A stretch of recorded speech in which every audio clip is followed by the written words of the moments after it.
Individuals display patience and kindness instead of anger and hostility. By controlling our own emotions, we are not only improving ourselves but also setting an example for others to follow.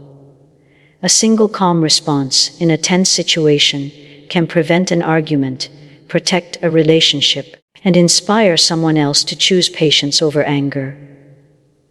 This is how good character spreads from one person to another and eventually strengthens entire families and communities. The reward for developing noble character extends far beyond this world.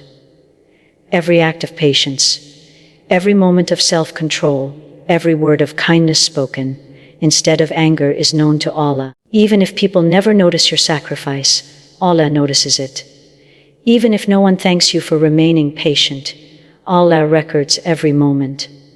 On the Day of Judgment, when every deed is weighed with perfect justice, you may find that the moments you thought were insignificant became some of the heaviest deeds on your scale.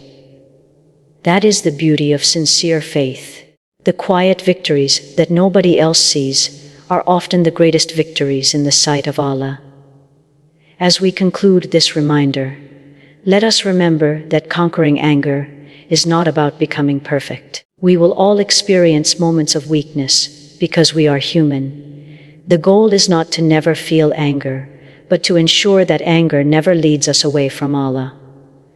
Every day is a new opportunity to improve. Every mistake is a chance to repent. Every test is an invitation to grow stronger in faith. Let us ask Allah subhanahu wa ta'ala to fill our hearts with patience, our tongues with gentle speech, and our lives with the beautiful character of our beloved Prophet Muhammad. May He remove anger, pride, and resentment from our hearts, replace them with mercy, humility, and wisdom, and make us among those who meet Him with peaceful hearts on the Day of Judgment. Ameen.